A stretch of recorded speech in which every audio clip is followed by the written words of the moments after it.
5-7 दवाखाने असे एक नुसते मार्केटिंगवर चालले ते नुसती मार्केटिंग करायची अरे काय वरबडायची मार्केटिंग करायची का कशासाठी मार्केटिंग करायची.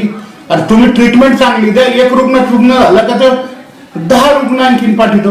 पण नुसती मार्केटिंग, अँब्युलन्स वाल्या संघ मार्केटिंग, डॉक्टर लोक संघ मार्केटिंग. अरे पुरं बर्बाद होण्याची पाळी आली. आत्महत्या करते लोक, आत्महत्या.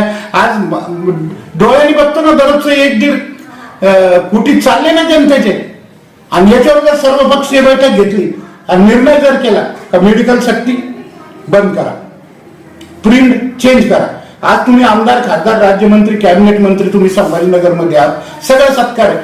सगळं सरकार असताना हे 0 मिनिटाचं काम आहे. तुम्ही फोन फिरेला प्रिंट चेंज करा, एका मिनिटात दुसऱ्या दिवशी प्रिंट चेंज होते. काय द्यायची गरज? 5 रुपयाची वस्तू आहे त्याच्यावर 50 रुपये किंमत द्यायची काय गरज आहे? 100 रुपयाची वस्तू आहे त्याच्यावर 500 रुपये किंमत द्यायची काय गरज आहे तुम्हाला? 150 रुपयाची वस्तू आहे त्याच्यावर 600 रुपये किंमत द्यायची काय गरज आहे?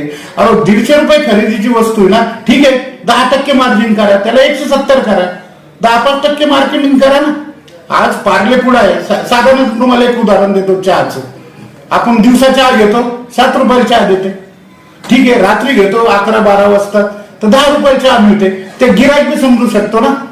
पण तुम्ही ह्या गोष्टी का समजू शकत नाही? दिवसा खंजीर खूप असता तुम्ही, हे तुम्हाला पाप भोगावं लागेल. आणि तुम्हाला जरी वाटत असेल आम्ही करोडोच्या गाडीत हिंडतो, करोडोच्या याच्यात, तुम्ही काही करू शकत नाही.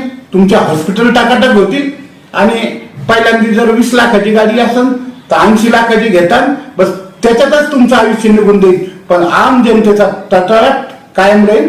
वरचा भगवंत पाहतो, तुमच्याकडे हिशोब चुकता केल्याशिवाय राहणार नाही. म्हणून मी तुमच्या चॅनलद्वारे सांगतो की ह्या 5-6 मुद्द्यावर बिलकुल आपल्याला सर्वपक्षीय बैठक घ्यायला